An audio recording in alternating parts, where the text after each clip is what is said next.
in the audience are not students of science or engineering?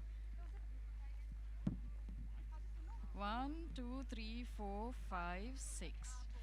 So, if I may ask quickly, what are you? What do you study, or what is your profession?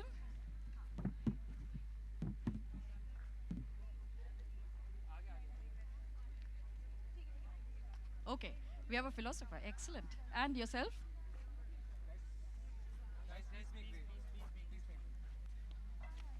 Wonderful. And okay, a doctor. That still doesn't count. That's still sciences. And you're all doctors as well. Okay. Oh, not you though. You're too young. Don't tell me they put you in the OT. No. Okay.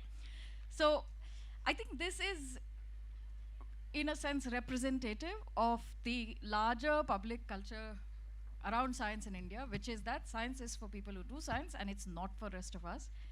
And the other way around as well, where there is, there is, if one may call it, I think Vijendra put it very nicely when we were thinking about the panel. There's a system where kids who study humanities or arts, as it's called in India, that conglomeration of things that I don't quite understand. So people who study humanities, social sciences are basically considered, for lack of a better word, idiots, right? Because science में admission नहीं, engineering में admission नहीं, medicine में admission नहीं, then they do arts. So that's the attitude with which we function, which has fairly serious consequences for both science as well as for humanities and social sciences, and for subsequently for our understanding of the kind of society we live in, as well as the kind of science we do. And I'm sort of willing to stand behind it when we have stand behind this claim, and we can have a discussion at the end of us having told you what we think on these questions. Um, uh, Welcome, Harshit. If Could we just have a quick Yes, introduction I'll to Harshit as quickly well? introduce Harshit. I was just waiting for the introduction to get over. Sure, sure, sure. So, Harshit is an AI and HCI researcher at Adobe Design Lab.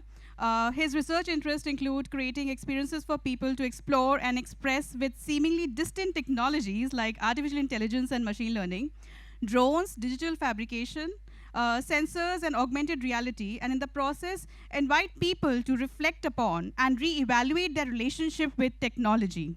Harshit is India's only AI artist. He uses AI to do paintings, sculptures, and interactive exhibits. He straddles both tech and art and could speak about each and their combination. So, over to Janvi. Thank you, Nidhi, and welcome, Harshit. Okay, so I'm going to start by asking each of my co-panelists to say a couple of words, or a couple of sentences actually, about what their relationship to science is. So let's leave everything else outside the discussion for the moment, but what's your relationship to science? Right. I think we're going to start straight on the deep end. I'm a speculative fiction writer, which means science fiction is part of it, fantasy is part of it, but it's also a lot of in between alternate histories, dystopian fiction, utopian fiction. Speculative fiction is broad, has the greatest potential for madness. And I think my relationship to science is twofold. On one level, I run from it. I run as far as possible and as fast as I can. Science has a concept of a singular truth, of finding a certain reality. And I know now, speaking to scientists, that that isn't necessarily true, but that is how it is fixed in the public imagination. If you are a scientist, you are speaking an objective truth. If you are a scientist, you are finding something that is weighted, because your words carry that sort of weight. And as a writer, that's problematic, because everything I do consistently at all points in time is I deal with contradiction. And what I want to do is not synthesize that contradiction and not reconcile that contradiction. I want you to accept that that contradiction exists consistently, side by side. And I know science in a complex sense has that, right? At all points in time, colors change depending on how you view it. Light is both a particle and a wave. As you can see, my understanding of science is extremely basic. I've got a couple of taglines that I say. But I think that ultimately, when people try and understand logic and when they try and understand truth, they hold science up as this final grand discipline that gets you there. And that's not what I do. What I do and what I think it's important to do is to make you understand that you are complex and you are necessarily contradictory. Even in things that you think are holistic, are fragmentary and are consistently falling apart and changing and are fluid. Uh, but on the other level, I think I go sometimes to scientists, and especially in this festival, I've had so many brilliant conversations that has just increased my sense of wonder. Because ultimately, you are taking something that's large and objective, like reality, like this concrete stage, or people here, or those stone steps, and you're breaking them down into pieces and particles that I can't see, but that are intangible and that are vastly more beautiful than anything an objective reality tells you. And therefore, I go a lot to it for my sense of wonder. So whatever I say now is going to sound dumb after that. My relationship to science as an artist as well as someone who just lives inside the Indian system has to do with the fact that science is inevitable. You can spend your life without art, but you cannot spend your life without science. It's in this mic is science. Everything I'm wearing, everything you're wearing, this entire the architecture that goes into the making of this thing, it's all science. My relationship to science, therefore, as an artist, is to essentially angrily say that I also matter. And that without what I do, society will be less than what it is. And that if art did not exist, we would live in a world where everyone had skills, but they didn't see the human being standing in front of them as a human being, as someone who has rights, as someone who thinks and feels and believes things, as someone who can smile, as someone who's not utterly and completely evil. The one comic book thing that I have written so far, the one that you guys heard about was Ravanayan, which was Ramayana from Ravan's point of view. And essentially, the point of it was that it's an act of resistance against the idea of complete evil. That even people or parties that you think are wrong on every possible level have humanity in them, which is like yours, which is not unlike what I am, which is not unlike what good people are. If you can find that in a villain as dastardly as Ravan, you can find it in anyone who you hate. That's my point. Thank you. My relationship to science is pretty simple to describe. I got my training at IIT, which would mean that I was trained as an engineer, but there was also a heavy dose of science. And then after that 4-year training at IIT, then I went to the US thinking that I would train further to be an engineer. But within about 6 months of getting to the US, I realized that my heart really lay in the basic sciences. So I switched fields to neuroscience, and I've been a computational neuroscientist ever since. So it's been now over 20 years, mostly at MIT. And my work tries to explore some of the more slippery aspects of our cognition. How is it that we make sense of our sensory environment? How do we have these subjective experiences?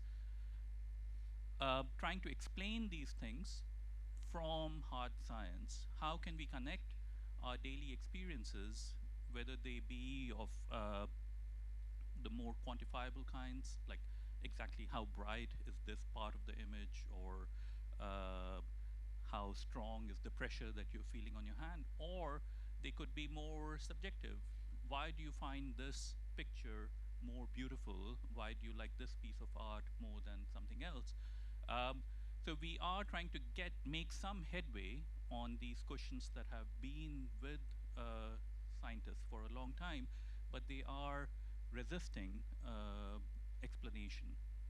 And we are taking baby steps towards answering those. So in a nutshell, my relationship to the sciences is as a neuroscientist, and I'm very interested in discovering what are the principles by which the brain makes sense of its environment. So I also sort of, and I have a really sore throat, so pardon me if I sort of cough in the middle. But yeah, my relationship with science also, I think, like Sir mentioned, I went to an IIT for my undergrad studies, then did my master's at MIT. So I was surrounded by science throughout my academic journey. But what I realized along this journey is what made the science exciting was the art aspect of it. Like how uh, how could I take things that seemingly seem very objective and very sort of fixed in their scope, and then make them more relatable to myself, make them more exciting for me individually, is what I started doing. And then I realized that there is that power within artistic expression of scientific concepts that allows a larger audience to engage with science and personalize science in a way that probably just science and the way it's communicated does not inherently allow for. So that kind of became my practice, and also the idea of how art almost has the mandate of commenting on technology or science or other kinds of socio-political issues, and make them concepts that the public at large can then engage with and sort of question and argue and debate about. I think that necessarily needs to exist. That someone needs to bring out issues within the sciences that, even though as an individual we might not contribute to the math equation underlying the governance of science, but what does that science mean for humanity at large? I think that that's something that art can become a channel to sort of have that conversation, and that's why sort of that kind of a relation is what I enjoy with the sciences. So if I push you slightly and ask you, so you said that art in a way has the responsibility for offering a commentary on the political condition, science, technology, etc. Right? So would you then say that science, in a sense, I mean, so what is then the responsibility of science? The responsibility of science, and maybe the more scientific sort of people could answer that, like sir could take that up. But for me, I think it's about just advancing the collective knowledge of humanity, right, and the collective understanding of what humanity understands now. And in that sense, then the art responsibility almost becomes that, okay, we have a particular understanding, we have built a new kind of capability of doing something. Should we do it in a particular way or not? Or at least have multiple people be aware of that capability so that they all can jump into the argument of or the debate of whether this should happen or not, or at least understand what's being done to them through science. So those kinds of things I think art helps bring out, and art also sort of has the power to capture the wonder of people in some sense. Like that's what I meant by saying that art has the capability of giving a very personal experience to science to people. Right. So just to push that slightly further, right? I mean, on the one hand, you use the word wonder, and wonderment is usually a word that we use with science, right? Like to incite people's curiosity, to sort of create a wonder about a physical world around them. On the other hand, art, and this question goes to those of us practicing art in close association with science, is that art in India still is a very elite activity. So that's not to say that science isn't, but art is also I mean, much of professional art is seen in galleries. It's not in the public domain, right? I mean, I think the comic book probably can claim that it is probably slightly more public than, say, a novel written primarily in English is, or his artwork, which the last time I saw was at UB City Mall in Bangalore, which, even though it's a mall, it's the kind of place that a certain kind of crowd would go to, right? And so, in a sense, art in India is not necessarily more accessible than science is, right? So what then is the function that art can provide? And is there, I mean, can we sustain the binary between art and science would be my sort of bigger question to all of you. So if you might sort of take turns in answering that. Sure, I can take a quick cut. So my interest in visual neurosciences is driven by my interest in art. And I think to your question about what is the responsibility of science towards art, the responsibility as I see it is to acknowledge the massive storehouse of knowledge that art represents. So, in my understanding of how the brain does this, that how do we recognize a face, how do we recognize the landscape, how do we perceive aesthetics in a visual entity, many of the answers have already been figured out, if not articulated, have already been figured out by artists. So when we talk about face recognition, just to take one example problem that's very hot in AI, in neuroscience, the big challenge in answering this question from scientific perspective is the richness of information that faces have. I mean, we have so many different cues on a face. Subset of these cues are really responsible for driving that recognition signal in the brain. Now, that question had effectively been answered by portrait artists, especially those who work in the minimalist tradition. So, the talented artists who have been creating very lifelike portraits, lifelike, by lifelike I mean not that they have been slavish in all the variation of hue and all of the textures, but rather with a real paucity of strokes, with just a few strokes of paper, they are able to capture likeness. Essentially is a recipe that scientists like me could look at to understand how has this information been reduced, what is the critical information that to the mind of an artist is sufficient for conveying the identity signal, and perhaps that holds the answer to our scientific questions. So I think what we as scientists need to be a little more humble about is the source from which answers would come, and very often those answers would come from the domain of art. I personally believe that a lot. So that's an interesting but also very important observation that we have coming from you, especially on this panel, because the question often is what, or sort of the door that is closed, and especially in the Indian system, is that art or humanities or social sciences pretty much have nothing useful to offer to the sciences. And here we have from you a very concrete example of something that has been practiced by artists and others, well, especially artists in this case, and portrait artists, for a very, very long time, where they have in fact been able to pick up cues which you think are going to inform the kind of work you do. And this, I think, this insight, right, or I mean, as I said to you, I was struggling with traction and insight, but I think this is an insight which should be important, and our audience and others should take quite seriously, because what is important is that good research questions can arise from anywhere, right? They needn't come necessarily from your field, in the sense that it needn't come from the journals in your field or the most important conferences in your field. They can arise from, like in the case of Raman, for example, right? Why is the sky blue, right?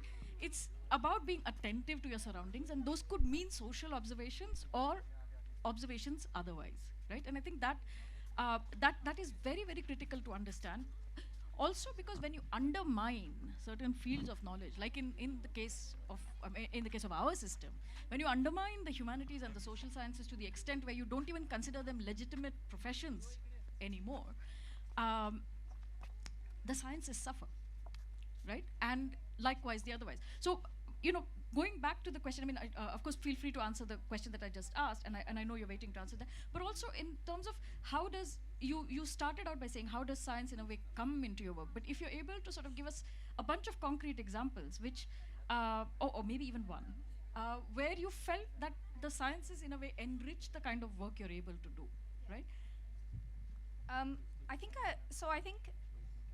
I feel really passionately about this, and I think it needs to be said to everybody in this audience, especially the scientists. Art is a necessity.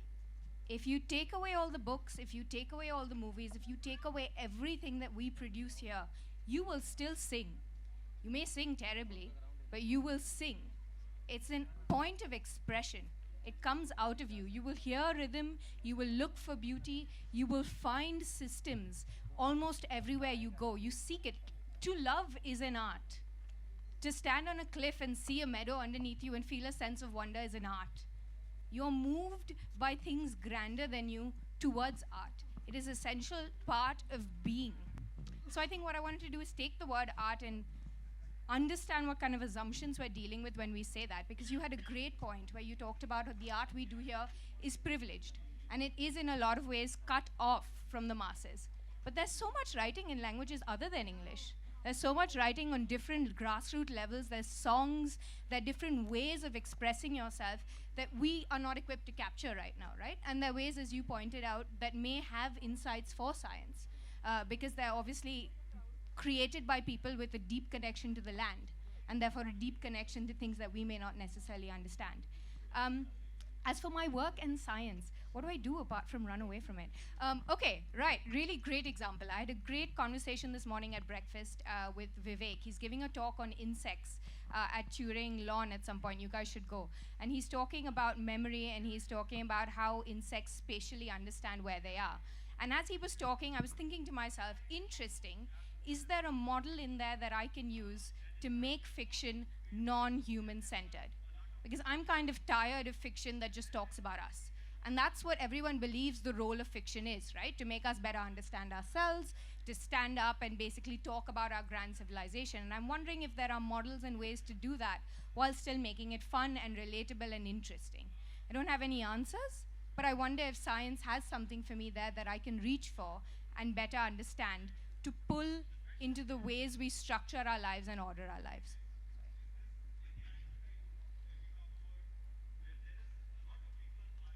I think as an artist, the thing that I want to, maybe what art can do for science, if I look at it from that point of view, then the thing that I would like most to do is to remind people that science is actually full of wonders.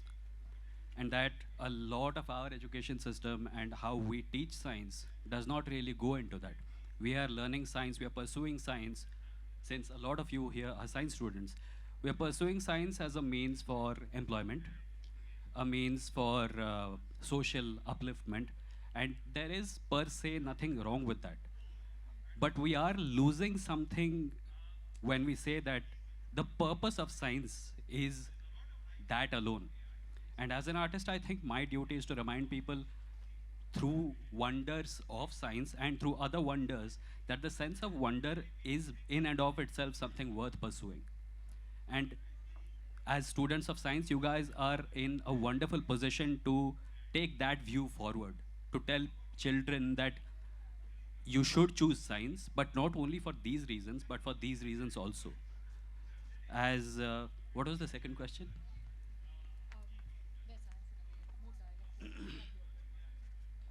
So, like Tashan, I also kind of write science fiction, although it takes the form of mythological fiction, which at the end of the day is still speculative fiction of a sort.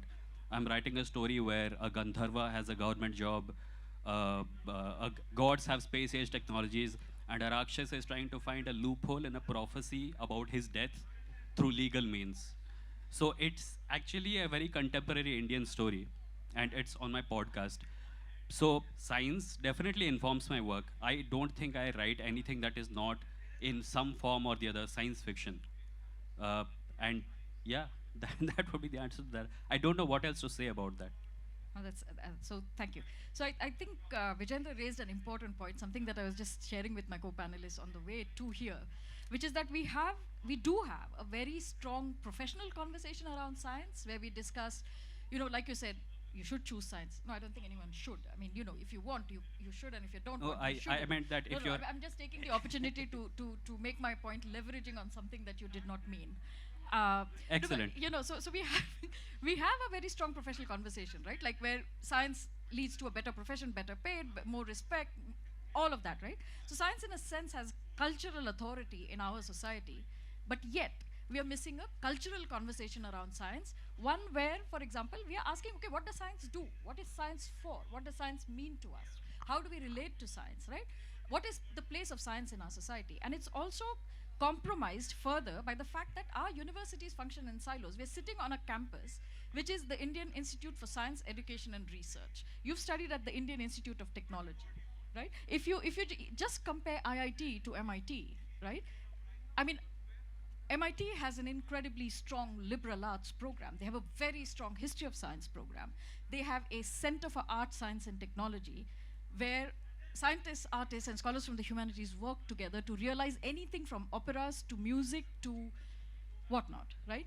Whereas in Indian, National Center for Biological Sciences, Indian Institute of Science, Indian Institute of Tropical Medicine, right? Also tropical meteorology here, but not tropical medicine. That's in Calcutta. But so what we have is the opportunity for an architect to have lunch with a physicist, or for a historian to have lunch with a biologist, is not happening, right? We are functioning in bubbles which has very, very strong consequences on the kind of science we are able to do, but also on the kind of humanities we are able to do, and as a cumulative consequence on the kind of society we are able to build.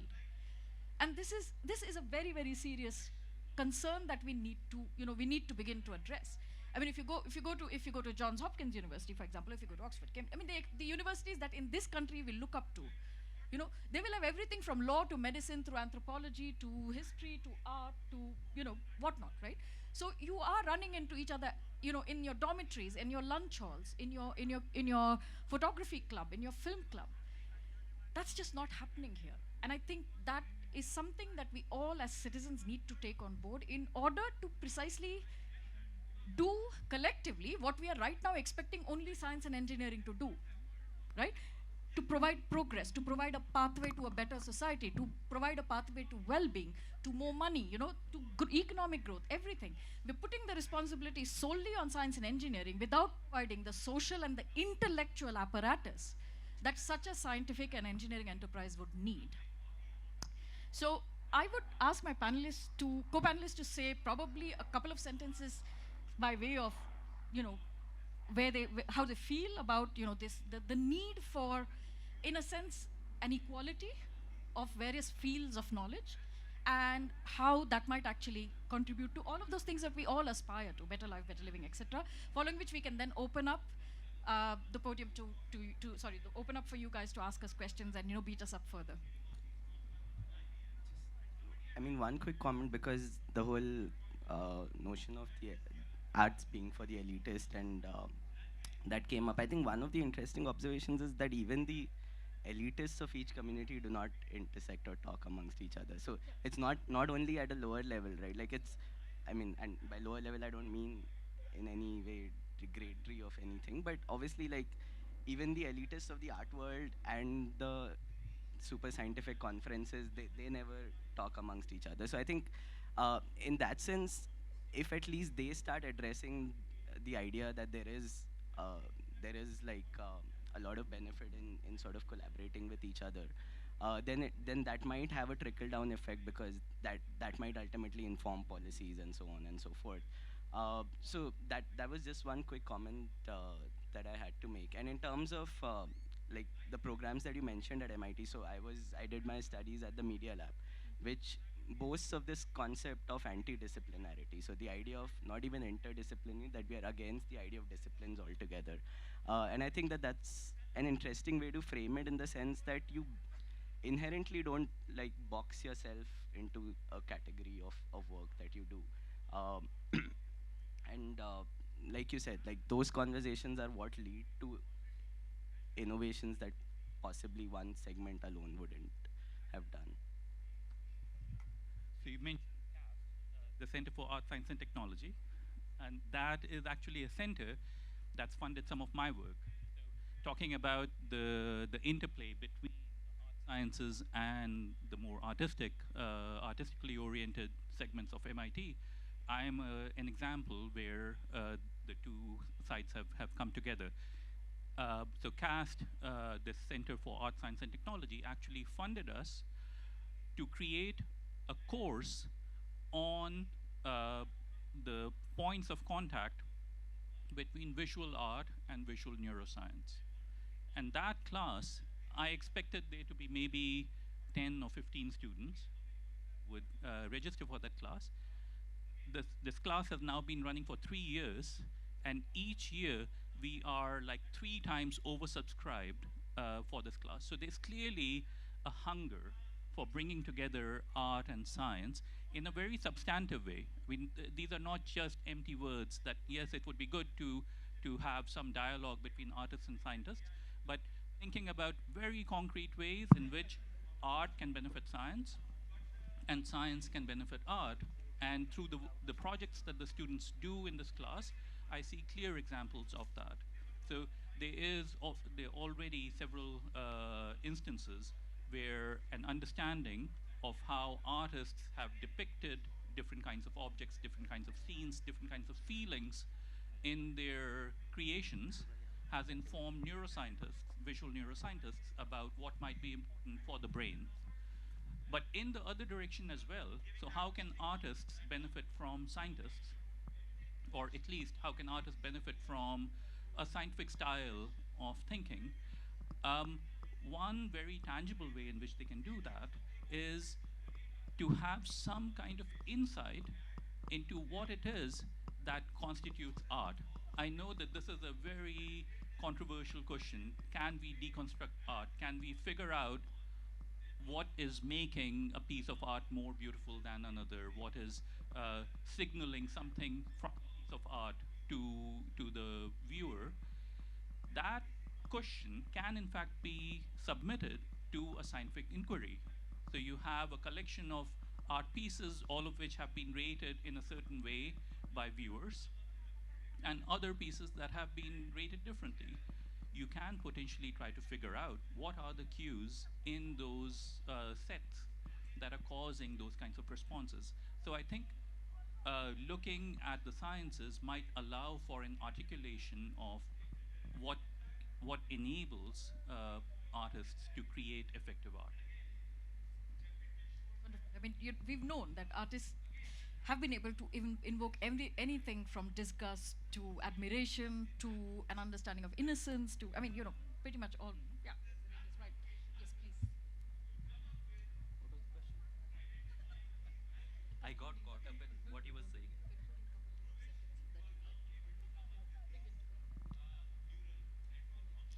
Right. So let me just ask you one thing. How many people here have been surprised after receiving a WhatsApp message from someone who's highly educated, but the message was incredibly stupid, like fake news? Right. A few people. A few people here. Oh, many people.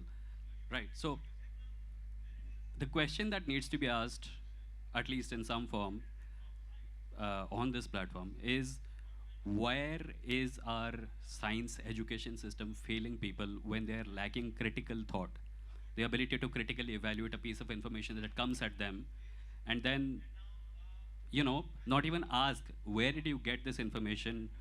How do you know this is true? And even the humility to, after they find out that it is wrong, accept that, yeah, I was wrong. So where we come in, where artists come in, is that even though we are not trained in critical thought, we do know fantasy and reality. We create fantasy on a daily basis. We make our living through it. So when most of our national discourse is turning into literal fantasy, the artist is perhaps a better person to know the difference between what is real and what is not. And when our science education fails us or fails children on that front and says that critical thinking is not required and you should just memorize things by rote and give answers during your exam, then that's a good place for the art and the science to connect, I think. I don't think I can summarize it better than that, really. Also, just to bring up a point he said before, but I think needs to be re-emphasized, wonder for the sake of wonder, just as science searches for knowledge for the sake of knowledge, is just worth it. It's worth pursuing. Putting that at the center of your life often leads to a far more meaningful life, really. Thank you. So we have, just give us a few minutes for some questions. I usually recommend an essay called Science as Vocation by Max Weber. You'll find it online for those of you who are interested, and do give it a read. So open to questions. We don't have much time, probably 2 to 3 questions. Okay, the philosopher has a question. Philosophers always have questions.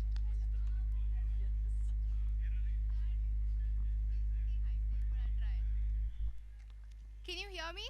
Yes, we can. Okay, I'd rather not. Oh no, just take it. No, It's fine. take it. This is a theater. I'd It has rather to be on the not. record, please. Okay. So we've always been told to think of science as this really static thing, without acknowledging that the very idea of science and scientific methodology itself has changed. Um, but on the other hand, in HSS, to some extent, we're sort of implementing the idea of being more personal and subjective about methodology. For example, anthropology does this a lot. Do you see the scope of art as methodology within science academia? If so, how? Do you want to take a stab at that? I mean, to me, the creative process that informs science is actually not that far from the creative process behind art. Yeah. My question also is around the politics of whether that kind of innovation will be accepted within science academia. That's also something I was wondering about. So, if I interpret your question correctly, so are you asking about the process of creativity that guides the work of an artist? Is that similar to the creative thought No. process? No. No. So I'm asking whether, okay, I'm sorry. I'm asking whether science, the academic community of science accepts change in methodology Mhm. and accepts change in research processes, whether that is acceptable and whether that is happening at all, like it does in the humanities and science, social sciences. For example, things like ethnographies and case studies are relatively new and could be construed as unscientific. yeah. So, what is the scope of that kind of a revolutionary change in methodology within science academia? So I say is the most dynamic enterprises Okay. that humankind undertakes. All right. If you're a scientist, then you cannot be bound by your ego. You cannot be bound by history. You are always constructing an approximation of the world. There's a famous quote which says, "All models are wrong, some are useful," and that's the framework that we work under. We know that we are wrong, we don't have full knowledge, and we are willing to embrace any methodology, any technology, any style of doing things that will get us closer to the truth. So I would say the scientific establishment is certainly not in a state of stasis. We are very, very willing to know our limitations and accept new things. And I mean, even something as specific as ethnography, I think in clinical research, especially for public health and clinical research, Yeah. for, how do you call it, individualized medicine, that's increasing. I mean, those are no different from the methods that anthropologists use, Of course. right? So I mean, I would only second that. So okay, one more question and then we can call it a day. Hi. Can you give us 5 more minutes? Yeah? Okay. So I remember reading something about how Be reduction. very quick. I remember reading about how reductionist science or a reductory approach can be like harmful. So what I've noticed as someone who was once in a science, like I did science and then I shifted to arts. And what I noticed was if I tried to talk to someone who was from a science background about how certain principles are wrong, they were more likely to accept criticism from someone from a science background. My question is, how do we address this resistance to criticism from humanities people? Like, Be stubborn, be determined, and back up everything you say with evidence. Just be stubborn, be determined. I mean, but then won't I be using the scientific method? I want to say, is there any way to not use just the scientific method, but can any what other? is the scientific method? Right, you take a rebuttal. Essentially, I don't like how everything gets reduced to just finding evidence in, like, I don't know how to articulate this. But if you make a claim, right? Yeah. Even so, I'm a historian of science by Yeah. training. If I don't back it up if I have no grounds for making a claim, then I should not be making that claim, and I should be. So there's a difference between having an opinion, making a judgment, and making an argument, right? So if it's a mere opinion, neither here nor there. If it's a judgment, you're standing on tricky ground anyway. But if it's an argument, then it better be backed by evidence, whether it's from anthropology or whether it's sort of, personal observation, or whether you're a historian. I mean, there are no arguments to be made in the space of knowledge making without having it backed up by, by a thorough study or evidence. I mean, no, we cannot. I mean, no, so I think this is something very important to remember, that, not every claim is equal. You can't just say that people who don't believe in gravity, the opinion of those who don't believe in gravity is just as important as those who do. Because those who don't can jump from the 10th floor and find out. Right? So I think... See, I'm more brutal than he is. Okay, one last question and then we close for the day. Can we just give it to him? Because he's far away. Sorry to interrupt. I think we are a little off time right now. It's 1:20. One question and we'll close. We really have to close it on time so that we can end the sessions by time. So sorry. Okay, let's at least hear the question and we won't And answer. then we'll take it out. Yeah, that will be good. Thanks. Hello. My question is, say, suppose a flower. A flower to the artist will be like, his opinion will be like, it is beautiful, and he will seep in that beauty. And a flower to the botanist will be like, he will be dissecting it, and he will be trying to find out how this color came and all those. And a physicist will have a different perspective to the wavelengths. So will this three, like botanist, artist, and physicist, will that be an unhappy marriage, if Why? at all? Because they are hurting each other's perspective. What in is a- hurting? and in that What is process. hurting? No, Because they are why this contradicting. disrespect? I'm saying that they are contradicting each No, other's. they're not contradicting. I think the very assumption of the contradiction between different ways of knowing is a falsity that we have nicely just sucked upon and fed, which has also fed into our disrespect for those who do observe a flower as an artist or observe a flower as a botanist. So the physicists don't like the botanists. So these are assumptions that we've been fed. These are simply not true. These are different ways of knowing. And as long as those ways of knowing are backed up by evidence, the world is a better place to live in. Thank you. Thank you very Thank you, much. ma'am.